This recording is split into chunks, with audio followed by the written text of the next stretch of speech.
Good morning, afternoon, evening, ladies and gentlemen. We're back again for another edition of What's Going on allpointstv.com. I'm George Moss, the host of the program that comes on every Monday, without exception, from 2 o'clock to 3.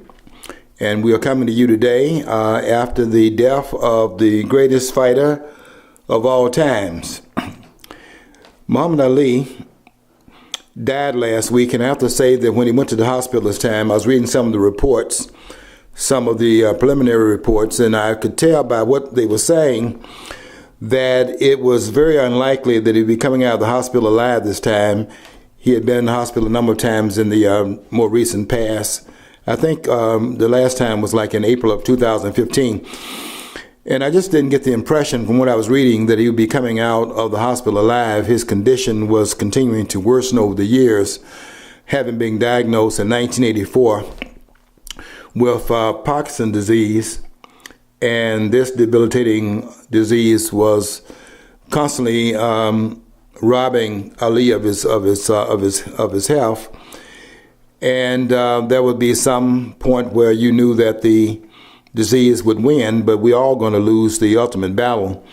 And so this was not something that was totally unexpected, although whenever a person dies of that magnitude, it is always somewhat of a shock, because greatness is not born into the world every day, and when we have it and lose it, we've lost something great, probably something never to be returned in our lifetime that we won't see again on this side of what do they call it, on this side of Jordan.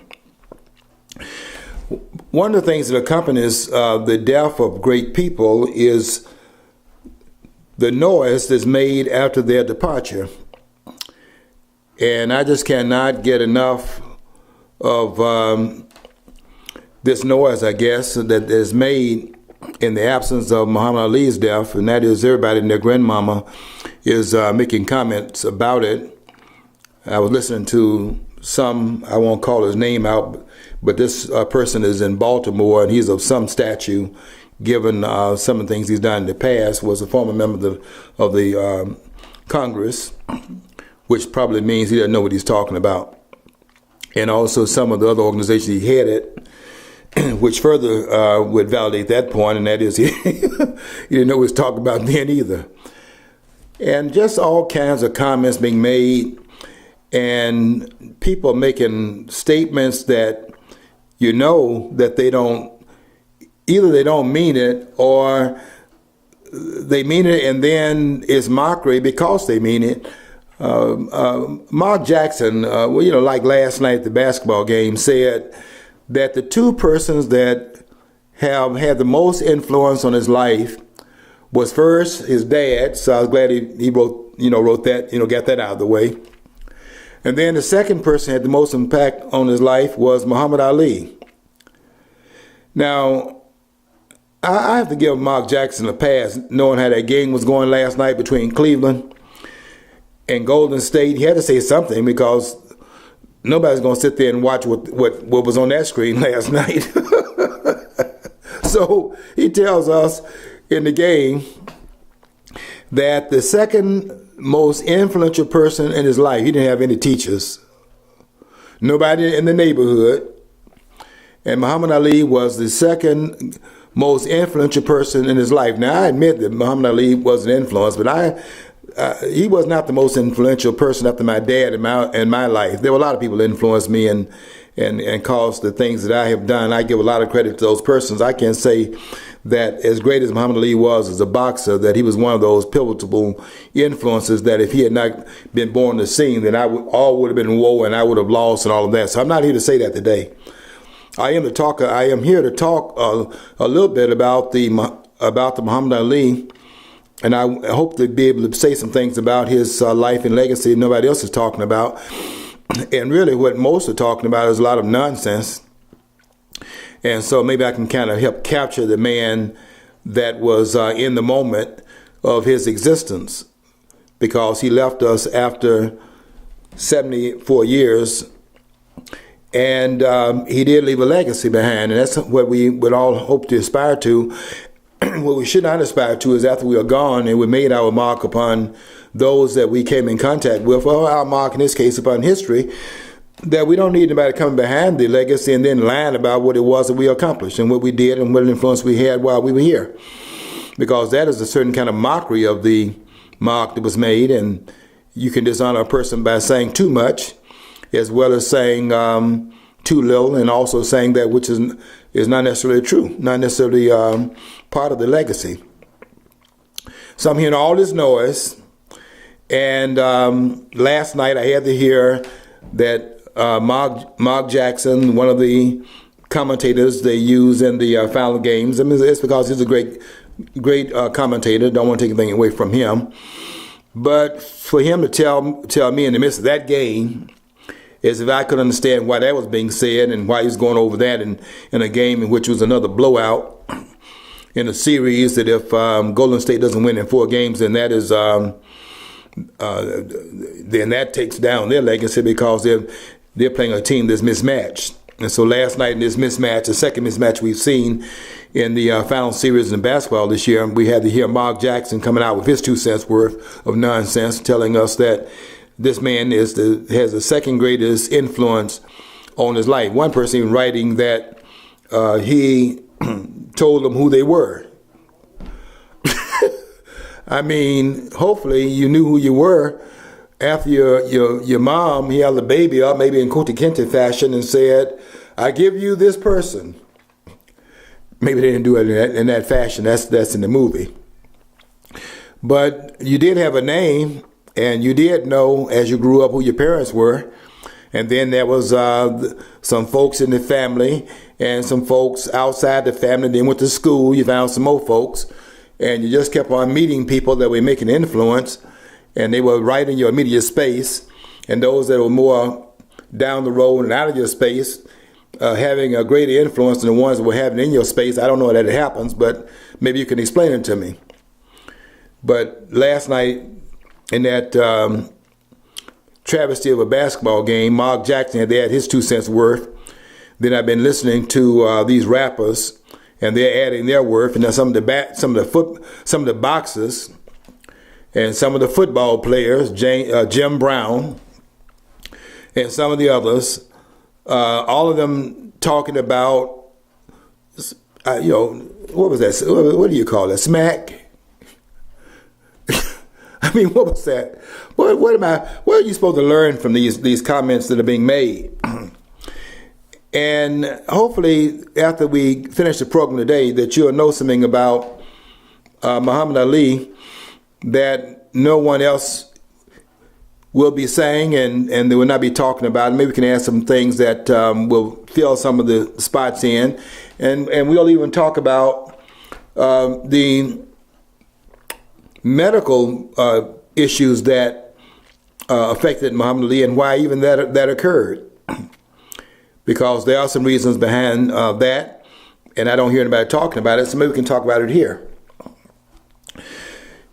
You know, when I look at the legacy of Muhammad Ali, I see it really following in the footsteps of a lot of other things that had also gone on before Muhammad Ali arrived on the scene, and arrived really on the scene not just with his mouth, but backing his mouth up on in the fight that was against Sonny Liston that was held on February the 25th, 1964. I notice people don't give dates when they're talking. If they know what they're talking about, quite frankly, you have to put things into their own time. But also understand other times as well, because you have to place it into a historical context. And my contention is that history doesn't repeat itself, but it has a tumbling effect. In other words, events tumbling into other events, and it looks like history repeating itself. But what is actually happening is that it is the tumbling effect creates situations that look different to situations that preceded it, but not a repetition of history necessarily, because the players are different. The actual events and those who are captured in those events, they are different. But there are some things that those events have in common, because the tumbling effect of history has some peculiarities about it that you've seen before. And so there were things about the Muhammad Ali legacy that you saw it having tumbled from other events that preceded it. And that event that took place on February 25th, 1964, when Muhammad Ali was fighting the person that he had labeled, another mascot name that he had used in this fight. He had used some other mascot-like names in other fights that he had as well. The acorn, the gorilla, and all of those kinds of things. And nobody else could have gotten away with using those kinds of names for opponents, particularly black opponents. If someone else had used those kinds of names, they would have gotten the label I'm now hearing being used for Donald Trump, for example, because everybody got to be made into a racist and all of that today. But the name that he gave for Sonny Liston was a bear, because Muhammad Ali would always remind you of how handsome he thought he was, the man in the mirror. So he was constantly comparing himself, not only in terms of his boxing skill, but also his physical appearance with other boxers, and everyone had a name. And the name for Sonny Liston was a bear.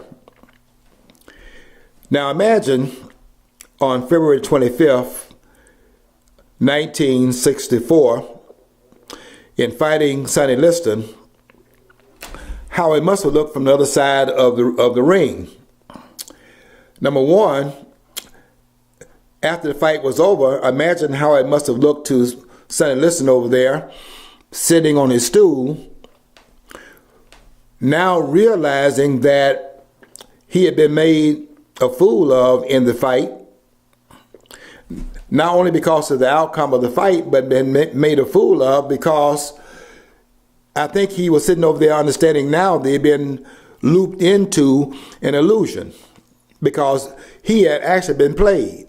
And the way he had been played was that the press had told him that in the sparring matches that they were in fact going into, at that point, Cassius Clay's camp, that the guy was looking bad and he was going to kill this guy, and the guy had no chance, not knowing that Cassius Clay was looking bad in those sparring sessions deliberately, and knowing that the press would write about how he had no chance, which for Sonny Liston was another ice cream party, and not training hard, and knowing that he was going to just smoke this guy in the ring just like he had smoked Floyd Patterson in the ring when he fought him on two different occasions, beat him in the first round in their first fight, and when Floyd Patterson came to the second fight, really brought a fake beard to the fight, because he didn't expect to come out any better in that fight the second time around than it was in the first fight. So he brought a beard in there, so when the fight was over, he'd be able to put the beard on and then go out into public on his way home and disguise himself, which we know that's true by the fact that when Floyd Patterson left the ring the second time and left the arena, he was stopped by a police officer on his way home and was stopped for not speeding, but for driving too slowly on the expressway, doing I think 45 miles an hour. And the police officer stopped him because he was going too slow. And in stopping him, he asked for his driver's license. When he saw the driver's license, then he recognized who it was, and that was Floyd Patterson wearing a false beard, trying not to be recognized on his way back, and felt sorry for him. And the shy Floyd Patterson was told that he's only on the expressway and the minimum speed was X, Y, and Z, but it was reported that he was wearing a disguise. So we now know he went to the fight with no idea he could win the fight, bringing the beard there, showing he did not even think he could win the fight. But the bottom line, the point is that in those two fights, he demolished his previous opponent. And when he was goaded into a fight by the Louisville Lip, he didn't train that hard for the fight, but sitting over there on that stool after round 6, unable to answer the bell on round 7, he realized he'd been deluded. He had to know that, because the man he met in that ring the night was not the man that they had written about in the media. And the media was writing the story they didn't know it had been planted by the way that Cassius Clay at that time had presented himself in the sparring practices and preparation for the fight, that he was actually given that impression deliberately, knowing the effect it was going to have. And when he got into the ring, they met the man that they could not believe could do what he did, based on what he had done to Floyd Patterson in two previous fights.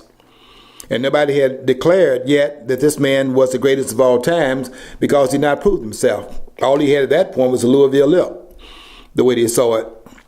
And we even see that in the rematch that they had the following year, which took place 4 days after the assassination of Malcolm X, which was, if I recall correctly, was, let me make sure I'm right about the time in which that second fight was held. It might have been, the second fight might have been in March of '65, so it had been the following month. Excuse me. Anyway, it was a little bit more than a year later that the second fight occurred. And you can imagine Sonny Liston again, who was hit with a punch that was called the Bolo punch, that most writers who had not yet accepted they were looking at something exceptional at that point did not see the punch was landed.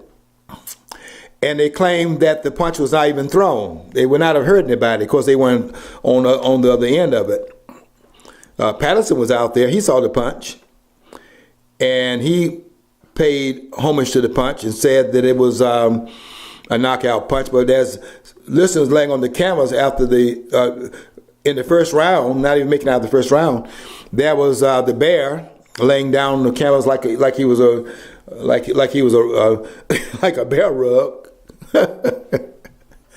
And this guy running around him, knocked out and looking up at this 6'3", 210-pound heavyweight champion of the world, and later on to be acknowledged the greatest fighter the world had ever seen, looking up at this guy.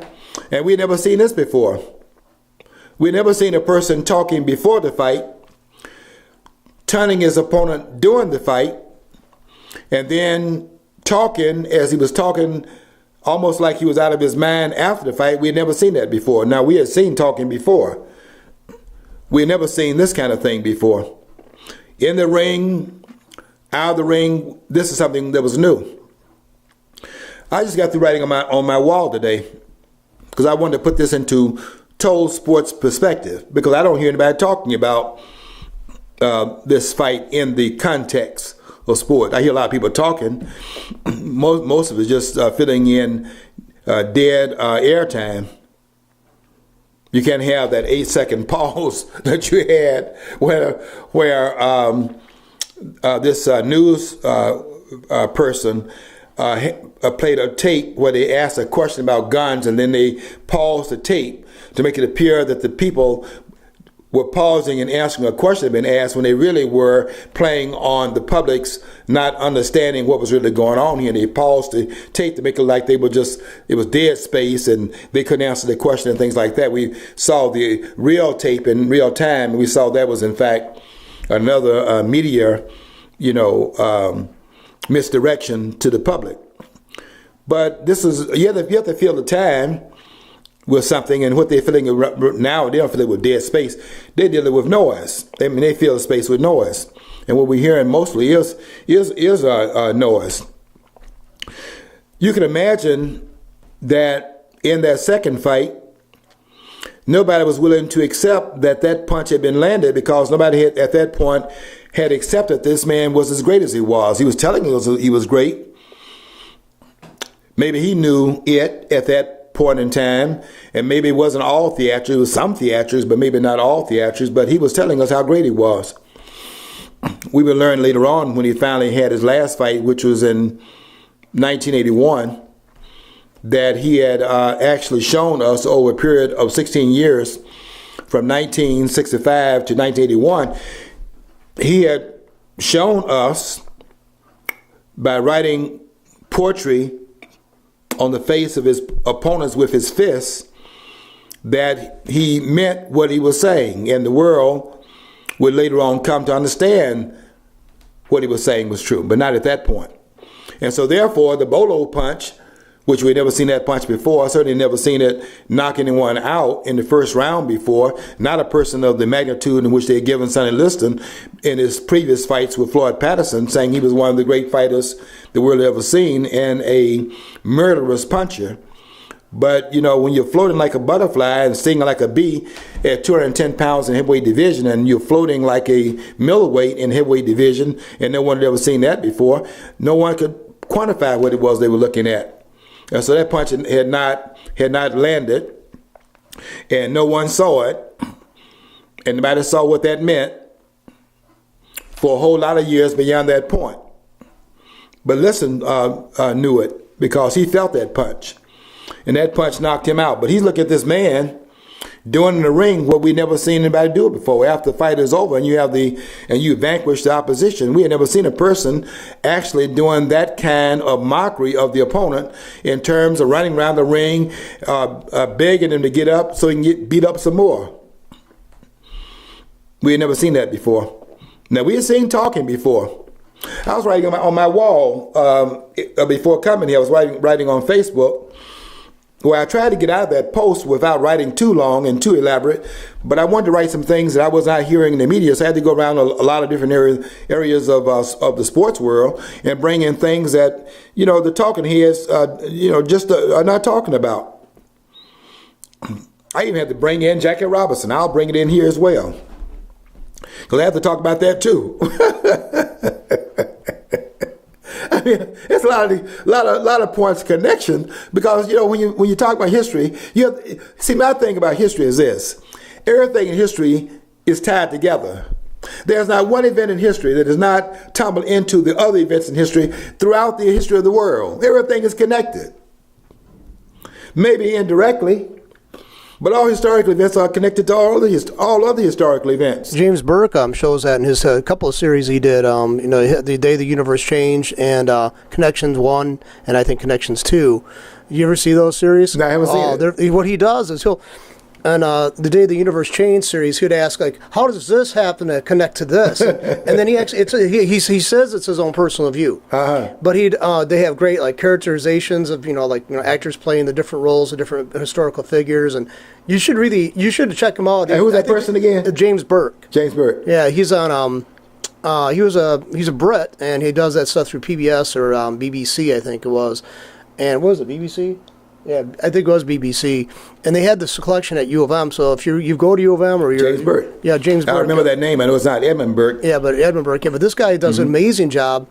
He actually shows people how, becoming a statistic, we live longer and better and more productive lives. Mm-hmm. And he goes and tells about how he saw, and this is all personal interpretation, but it's historically grounded. Mm-hmm. And he does it. But yeah, that's a good salient point, because people always I had people say, well, that's history. Why do you go to deal with history? I said, you don't know who you are until you know what your family, your people were. You have to know that. You have to know that. And they just can't, you can't dwell on that. And another thing is, too, you can't predict a lot of events, just like there's what the Karl Popper wrote that book, The Poverty of Historicism. You can't always say it's going to happen the same fashion, because it's obvious. It's a big duh. There's intervening things, like, things that weren't in place before that could actually mitigate something and prevent it from being worse. Mm-hmm. So, but there's there's a lot of, but you really should check out. I will check that out, because I see that's more validation that great minds all think alike.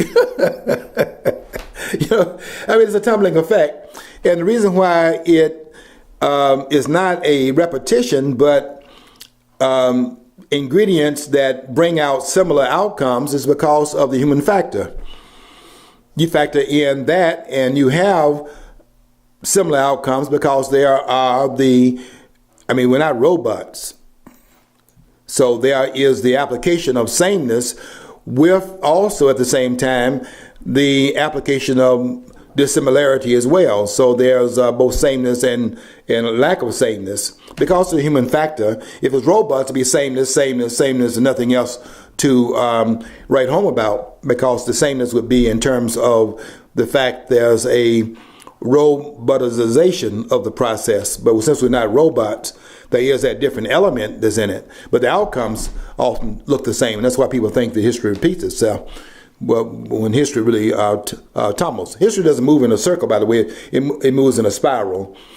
and it is in an ultimately increasing level. That is a spiral, is that it has an effect that spirals, not goes completely in a circle where everything that goes around comes around the same way. Is what I'm saying. Muhammad Ali did not create, for example, talking in sports. He created trash talking. I mean, in terms of it being a debilitating type of way in which you use speech in the ring, he wasn't the first one to talk in the ring. You can go back to the fight that was held on July the 4th, 1910. And I want to talk about that because I want to talk about that in the context of what everybody is talking about with the Great White Hope. I want to put that into a context as well. But if you go back to that fight between James Jackson Jeffries, James J. Jeffries, who had been retired by the time that fight was fought on July the 4th, 1910, and don't fail to see the date of July the 4th, because it was like there's going to be a second emancipation here, but this time not from the British, but we're going to get the emancipation from this guy with the gold tooth that was always smiling in the ring. We had to shut his mouth because too much braggadocio was going on there without a whole lot of words being used. But his confidence before what's that wrestler's name that influenced Muhammad Ali? George, the wrestler, Gorgeous George. There was always bragging, and of course what that would do would bring more people to the fight waiting to see him lose. So some of what Ali was doing in the ring, by the way, was borrowed from Gorgeous George, who Muhammad Ali had picked up, that if you in fact brag about yourself, people come to see you have your mouth closed by the opponent. And so a lot of people came in to see the guy get beat, because the fact he was using his mouth as a way of bringing more people to the arena. Now everybody's using that, by the way, but it was started with Muhammad Ali. But on July the 4th, 1910, when Jack Johnson was fighting James Jackson Jeffries, James J. Jeffries, who had been in retirement by the time that fight came off. He had been in retirement for 6 years, and they gave him $40,000 to bring him out of retirement. Now, he had ballooned up to, you can quote me on this, I think my memory is correct. I have a lot of confidence in my memory, by the way, because we had to remember everything in elementary school, so I got a pretty good memory. He had ballooned up to 330 pounds, and he had to get down to his fighting weight, don't tell me, which meant he had to lose about 110 pounds, getting down to his fighting weight of 226 pounds by the time that fight went on. But they had given him $40,000 and told him to come out of retirement.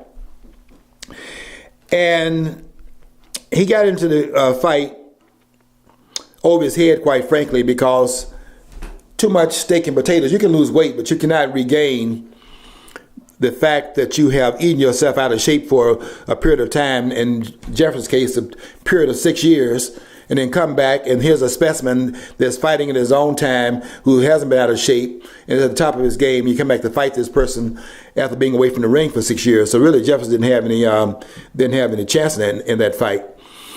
And those fights back in that time period, you may recall this, which again tells me that you can't compare fighters in that era to the fighters of another era, because if you have a fighter fighting for 45 rounds now, with the way these fighters are now much bigger than they were at that time, those fights would get killed. Even 15 rounds has been reduced, because that's how much more powerful these fighters are today. Because athletes, nature doesn't go backwards, nature goes forward.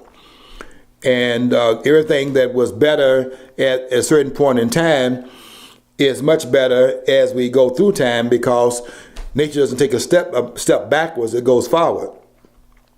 Even Jesse Owens, I might even say this on the QTN running, Jesse Owens ran a 10.3 in 100 meters in 1936 in Germany. And that was considered to be a speedster back in this time period.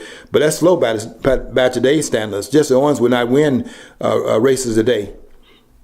But back in that time period, running against Lux Long, who was the best athlete that Germany had at that time, he was a speedster during that time period, but not today. because now the speeds are much faster. Because, well, I won't say much faster. I'm talking about they're running 9 something now. But 9 something was unheard of in the 100 meter back in that time period. I think Owens ran in 10.3 seconds. But when they brought Jeffers back in 1910, July the 4th, so that was a date of which that was placed on that date for a reason. It was to mark it historically as another historical event mimicking the event that occurred in 76, July the 4th. And he got in the ring for what was going to be a 45-round, 3-minute each round fight. By the 4th round, it was very clear what was going to happen in that fight. And in the 15th round, really from round 4 to round 15, to be honest with you, in the 15th round, the fight was over because Jeffers' handlers jumped into the ring to avoid Jeffers being knocked out. But there were a couple of times he had gotten knocked down, whether he was pushed back in the ring on his feet, the fans had to hit him back in the ring and things like that, because they wanted to make sure that he had a chance to win. They thought that he would not lose the fight, but it was very clear after the 4th round that there was no chance. Even Jeffers said later on, didn't he, that he realized it was over after the 4th round. But in the fight, about the talking part, the talking was a little bit different than it was when Muhammad Ali began to start it, because the trash talking was a little bit different. I don't even call it trash talking. For example, in the fight that with Jeffers, when Jeffers began to save himself by holding on in that fight, Johnson said to Jeffers, "Mr. Jeff," and that name, Mr. Jeff, was his way of showing respect for the fight. Also, it was put into the time period where there was a kind of racial hierarchy in the country at that time, and Mr. Jeff was a way of acknowledging and bowing to some of the racialism in the country at that time, mostly among the politicians, by the way, and also in the media. Not so much among the American people, although there was some affectation going on there as well, but not nearly as much as persons will say. And as they look back at it now, all the person want to go back and say, look at how terrible it was, and they would go and get a great white hope and so on and so forth. But he was saying, "Mr. Jeff, you shouldn't be loving me so much," because Jeffers was holding on to Jack Johnson, and they said before the fight that you could not hold Jack. They were saying that Jeffers' hands could not be pinned down because he was such a strong fighter. But Johnson was determined not only to hold his hands down, but put his hands behind his back to show that he was a stronger fighter and was able to do that during that fight. But Jeffers was holding on to Johnson for dear life to save himself, because after round 4, it was very obvious that he was mismatched. And that fight ended in the 15th round with a TKO. And that fight was over because it was never going to go 45 rounds. And it was really amazing it went as long as it did, because it was really a pummeling that Jeffers took throughout that fight. My point would be about the Great White Hope part of that would be this. Everybody loves to see their own image. And nothing's unusual about that.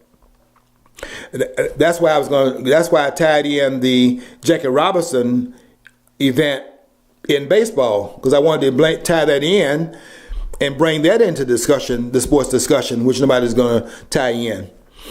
Because that has application too. I mean, that's the tumbling effect I'm talking about. That has application too. I know why Branch Rickey brought Jackie Robinson into baseball. Because Branch Rickey was a businessman. And businessmen don't look at color. The way they look at color, but they look at color as being green.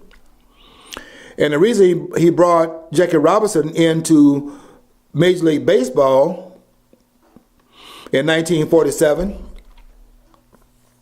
was because he couldn't get no black people to buy no tickets. Excuse my French. There were no black people in those stands. Black people were watching Josh Gibson and Satchel Paige, watching teams like the Kansas City Monarchs. They had an all-black team. And the Birmingham Black Barons.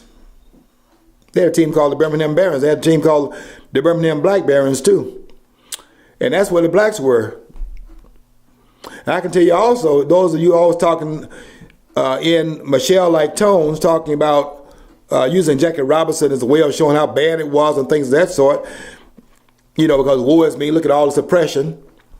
I can tell you this, that when Jackie Robinson was playing for the Brooklyn Dodgers, there was nobody over there, there was no black folks over there rooting for the Yankees. I don't care if they did have, Lou Gehrig over there and Babe Ruth. I mean, not at that time, but I'm talking about back in the time, they were not looking at Babe Ruth. They were looking at Josh Gibson. They couldn't get no black people to buy no tickets. Excuse my French. The blacks were at the black game, because that's who they wanted to see.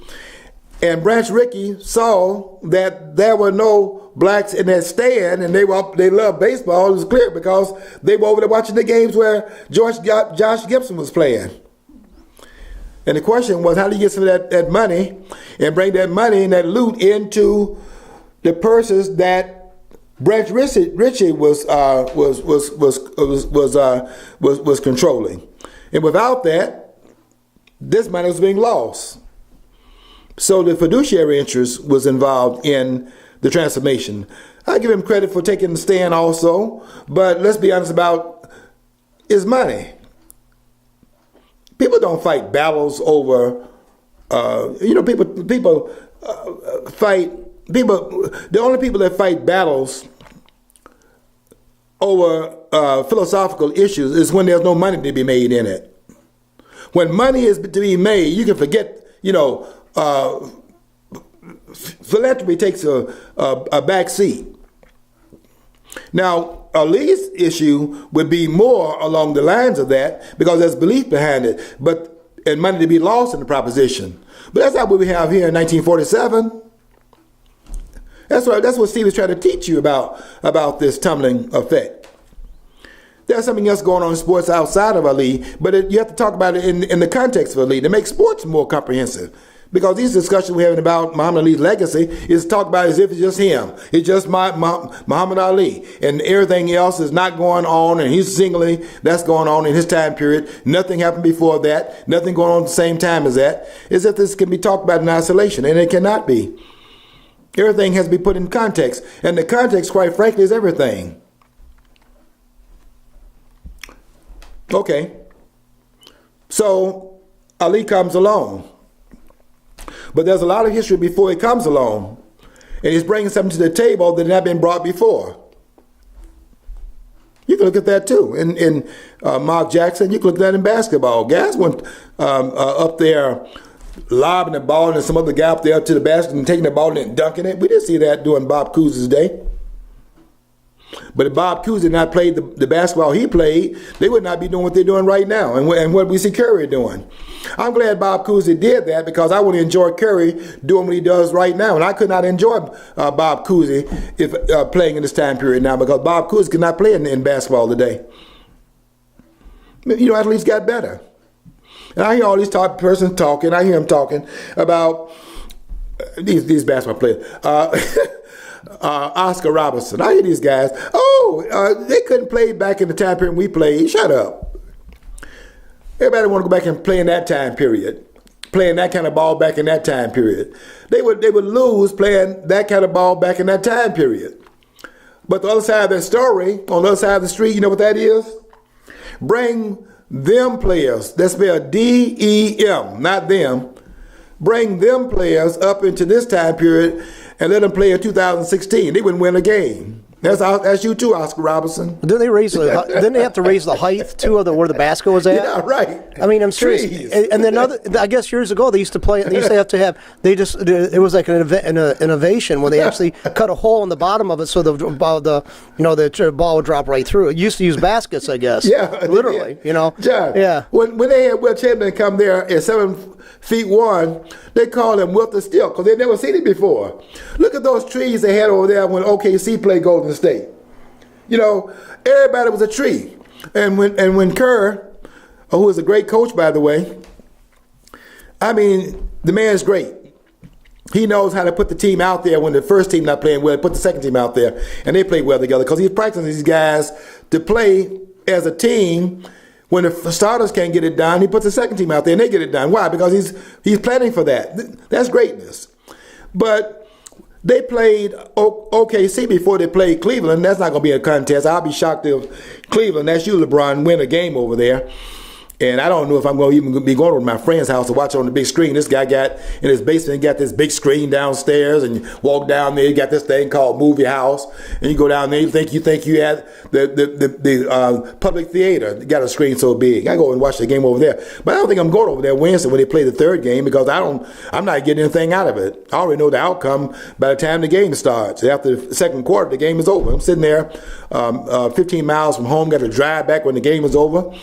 And I don't know what's going to be happening out there. I don't know who's out there on the bridge and what they might be doing. I'm driving up at midnight, knowing I'm in Crazyville.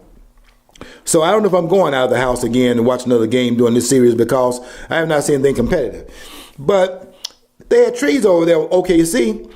But when they first had Wilt Chamberlain coming out there, people were saying Wilt is still Chamberlain because they had never seen a guy 7'1" playing basketball before. Now the basketball players have gotten bigger and all that during this time period. And they want to tell me, let's go back to that time period because these teams could not have won back in that day. Well, these teams back in that day cannot win in this day because the game has been changed.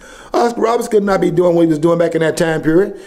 I never saw Oscar Robertson not one time dribble that ball behind his black back and had that ball on the other side. Did you ever do that, Oscar Robertson? Did you ever drill that ball like Stephen Curry? Yeah, you ever do that? Did I ever see you dribble that ball with a guy? Here's what I never saw. I'm just talking to you about this tumbling effect now. I never saw where the ball is on this side here, and the guy is dribbling, and he changed direction of that ball, and the guy that's defending him is so faked out of his shoes, breaking his ankles, he slides and goes all the way across the court trying to defend the guy who he thought was going over there, and here's the guy over here. That never happened in Oscar Robertson's day. And they're now saying about Curry, never said about Oscar Robertson, saying the guy is unguardable. I never heard anybody say that about Robertson. He's up here running, that's that smack again. These experts, they smack about they could not have played, these teams could have beat them. Yeah, back in that time period.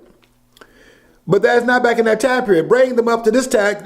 Has anybody ever thought about bringing those teams back up to today?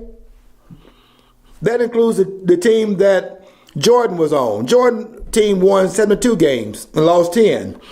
They thought they would never be duplicated again. They said that record never be broken. Records are made to be broken. And why do they break them? Because teams get better.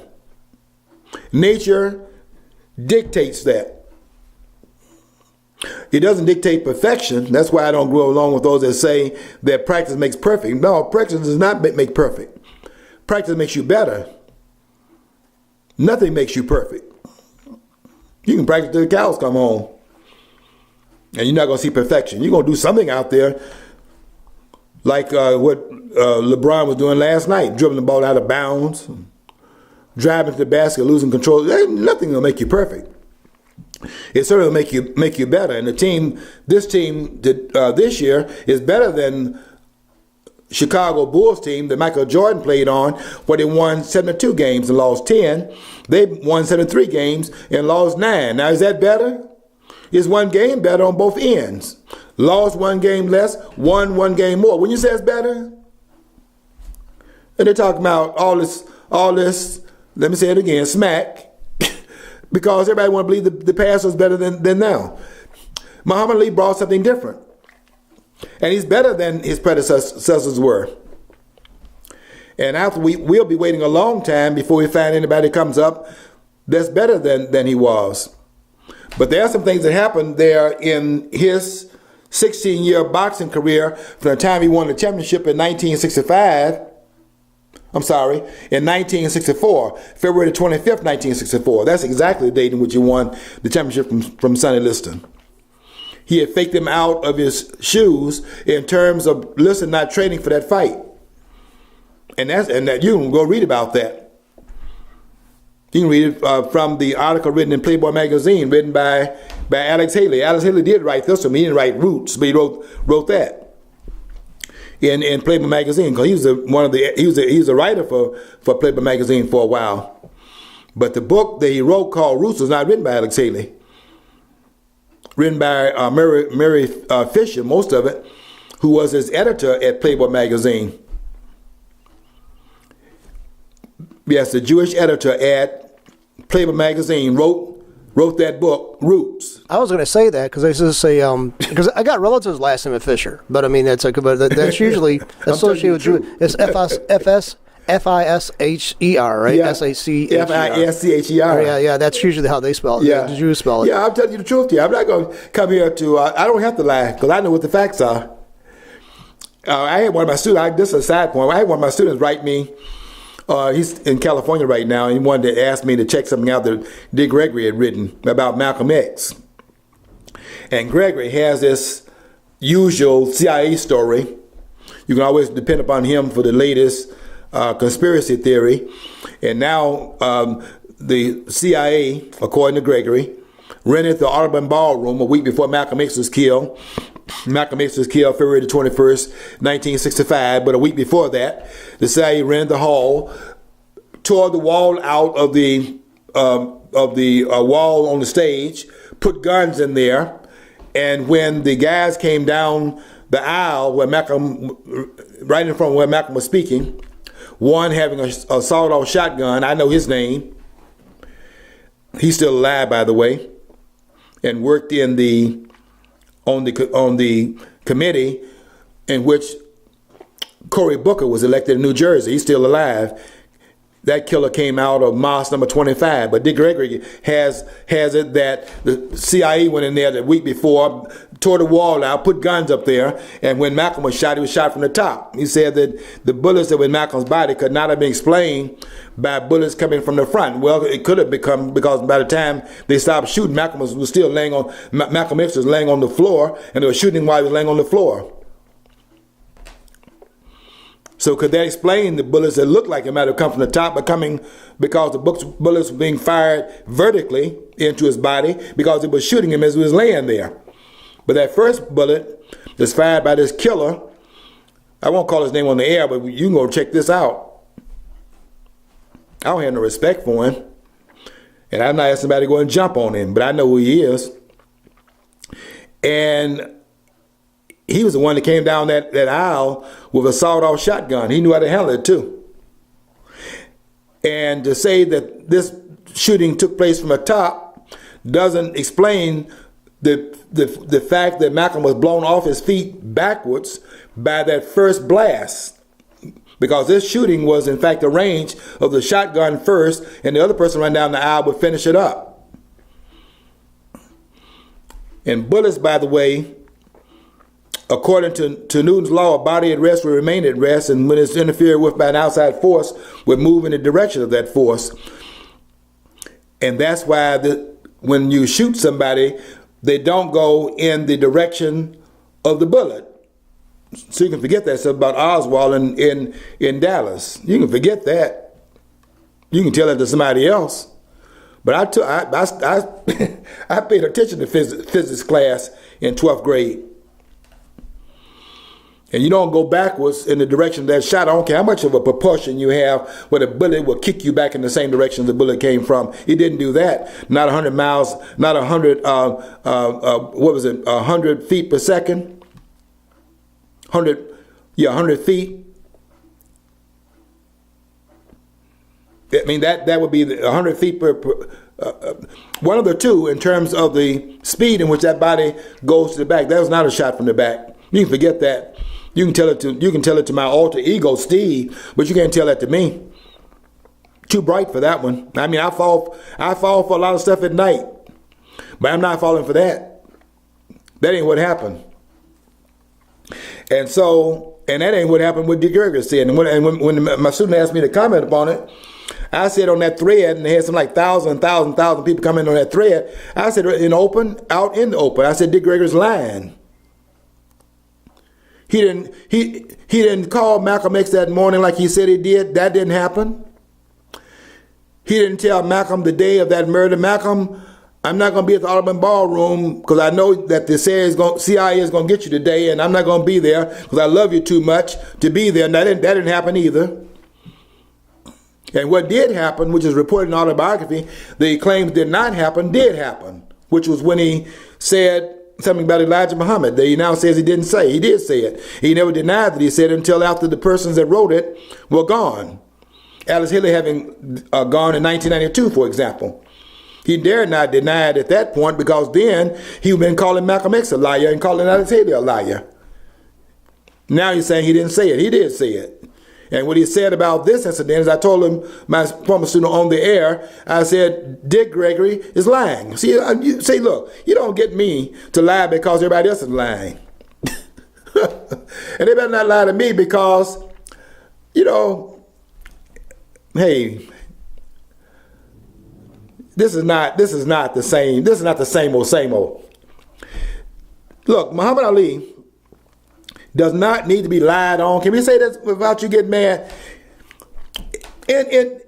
Even in his, I haven't heard anybody even say this. In Muhammad Ali's camp, during his first fight with Sonny Liston, Malcolm X is in that camp. But has anybody talked about why he's in that camp? When Malcolm X was in that camp, when that fight came up, Malcolm is sitting in the 7th row, in the 7th seat of that fight, which Malcolm took as a sign he took. Not that I think it is a sign. I mean, what's your sign? I don't believe in signs. My girlfriend was quitting me. I lost every girlfriend I had coming up because my sign was wrong. I don't believe in signs anymore. Because girls were telling me they couldn't like me when they found what my sign was. I'm an Aries, and I don't even know what that means. But my girlfriends would tell me they couldn't like me when they found what my sign was, because they said my sun was blocking their moon. And one girl told me that she had to get another boyfriend because my sign was wrong, and I saw her about a week after she quit me, and she's wearing a stake over her eye. And I asked her what happened. She said her boyfriend hit her in the eye, and I asked her, do you have the right sign? And she told me he did. I said, well, I'm glad, because if he had the wrong sign, I probably would have shot you. But I don't believe in signs. But Malcolm took it as a sign at that fight. He's sitting in the 7th row, 7th seat. He was the 7th son of his father. He thought that was a sign that somebody was talking to him. And that meant that this 22-year-old braggadocious fighter was going to win that fight without a doubt. Plus, he had seen him training. He saw the guy was like lightning speed. And Malcolm had predicted that he was going to come out there on top. Why is Malcolm in that camp? They're tumbling effective history again. Malcolm had been tumbled out of the Nation of Islam because he had done something that nobody wants to write about. Gregory, you won't say this with your lying self. You're a liar. What you said happened didn't happen, and what you said didn't happen did happen. So you're a liar.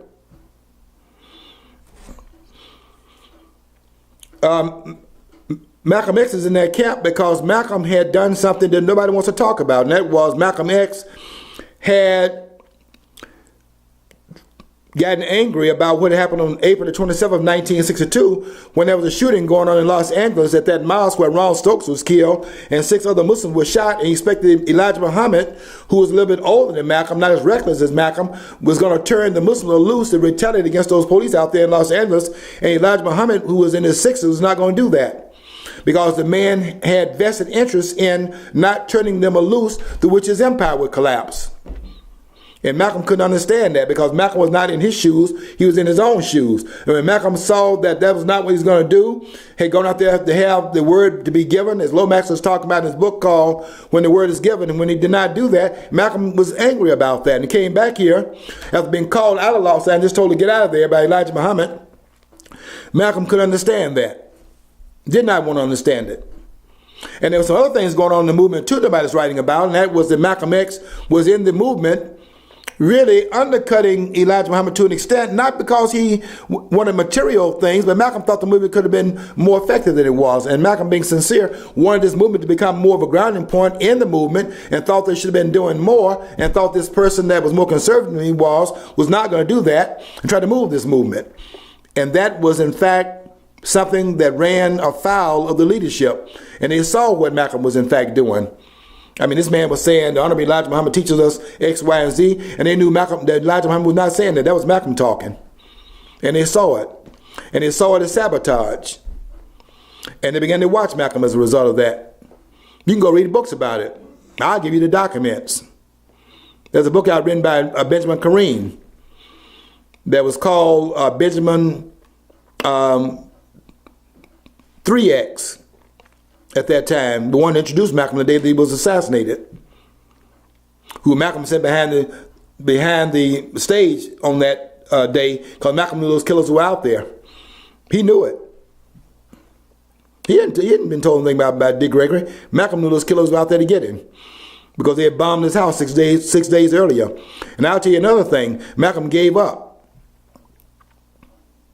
He gave up. When they threw that firebomb in there on his family, Malcolm surrendered. That's what he did on that day. Dick Gregory didn't call Malcolm. Malcolm knew. He have to be told anything about Dick Gregory. Gregory can tell that to those who don't know the history. I know the history. And Gregory better not get in my face with that nonsense.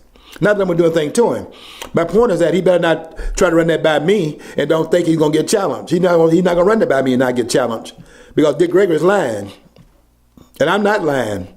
I'm telling the truth. That's what's going to happen. You see, when these lips are moving, I'm not a politician. I don't care what people say. And they say a lot. They get on my wall and say a lot. One guy had some profanity on my wall. Why? I didn't even know it until a person called me at the restaurant and said, your post on Muhammad Ali, there's a guy put some profanity on your wall. And the guy puts, so what did they say? I'm at a restaurant. What did they say? He said, and then he put on the screen on my phone what was said. And when I got back to the house, I wrote that, I live in a house. I don't live in a sewer. And I didn't erase it. I mean, that's what he said. I don't erase it. It stands as if you don't erase it, I won't erase it. But you can write what you want to. It doesn't move me. I didn't erase it because it didn't bother me, because I don't care what they say. I tell you what they're not going to say is that I lied. They're not going to say that.